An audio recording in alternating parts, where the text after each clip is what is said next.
सुप्रभात बच्चों, आप लोग कैसे हो। आज हम कक्षा 5 की व्याकरण रचना की पुस्तक को शुरू कर रहे हैं। इस पुस्तक का नाम है भाषा और व्याकरण। इसमें देखिए, भाषा की आवश्यकता, नीड ऑफ लैंग्वेज। प्रारंभ में भाषा नहीं थी, तब आदिमानव केवल चिल्लाता, खुशी मनाता, अपने साथियों को पुकारता था। उसके लिए वह पशु पक्षियों की तरह अलग अलग आवाज़ें निकालता था। धीरे धीरे और लगातार अभ्यास के बाद उसने कुछ स्पष्ट ध्वनियाँ, शब्द आदि विकसित किए। अब वह इशारों से या बोलकर अपने विचार दूसरों को समझाता और दूसरों के विचारों को समझता था। इशारों तथा कुछ ही शब्द बोलने में उसे अपनी सभी बातों को दूसरों को समझाना अब भी कठिन था। अब वह अपने विचारों को प्रकट करने के लिए गुफाओं की दीवारों, चट्टानों आदि पर भिन्न भिन्न चित्र भी बनाने लगा था। लेकिन यह सब काफ़ी नहीं था। उसे अभी भी अपने विचारों व भावों को व्यक्त करने के लिए एक अच्छे साधन की आवश्यकता थी। जैसे जैसे मानव सभ्य होता गया, वैसे वैसे उसे भाषा की अधिक आवश्यकता हुई। मानव के कठिन परिश्रम और निरंतर अभ्यास से उसकी बोली अधिक स्पष्ट हो गई, यानी साफ हो गई। फलस्वरूप भाषा का निर्माण हुआ। आज समाज में भाषा का विशेष महत्व है। मानव ही नहीं, पशु पक्षी भी अपने भावों को व्यक्त करते हैं।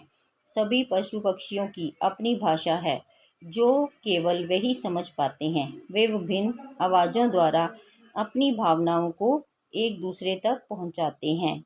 केवल मनुष्य ही एक ऐसा प्राणी है जो भाषा की रचना कर अपने भावों का आदान प्रदान करता है। इसमें क्या बताया गया है कि भाषा ही एक ऐसा साधन है जिससे हम दूसरों की बात को समझ सकते हैं और दूसरों को अपनी बात समझा भी सकते हैं। अब देखिए भाषा के रूप। मौखिक रूप, मौखिक ओरल फॉर्म। शिल्पी के विद्यालय में भाषण प्रतियोगिता का आयोजन हुआ। इसमें शिल्पी ने बहुत सुंदर और प्रभावशाली भाषण दिया। भाषण सुनकर अध्यापिकाओं और विद्यार्थियों ने उसे बधाई दी। इस प्रसंग में शिल्पी ने बोलकर अपनी बात दूसरों तक पहुंचाई और अध्यापिकाओं और विद्यार्थियों ने सुनकर उसे बधाई दी। यह भाषा का मौखिक रूप है। इसमें क्या हो रहा है, इसमें बोल रहे हैं हम। घर पहुंचकर शिल्पी ने विद्यालय का सारा किस्सा एक पत्र में लिखकर अपने नाना जी को भेज दिया।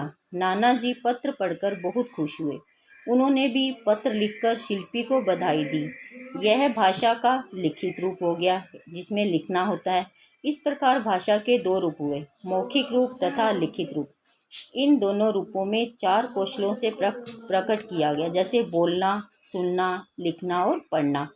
बोलना और सुनना ये मौखिक रूप के अंतर्गत आते हैं, लिखना और पढ़ना लिखित रूप में। आगे देखिए बोली।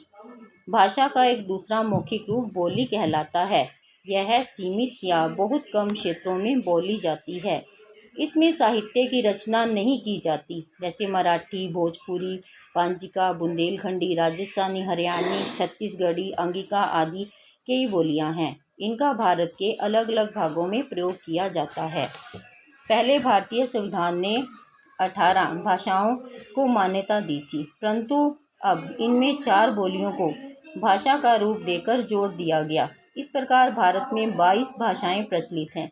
ये भाषाएं असमिया, उर्दू, ओडिया, कश्मीरी, कन्नड़, कोंकणी, तेलुगु, मराठी, मणिपुरी, हिंदी, मलयालम, मैथिली, गुजराती, सिंधी, संथाली, संस्कृत, पंजाबी, नेपाली, डोगरी, बोडो, बांग्ला, तमिल।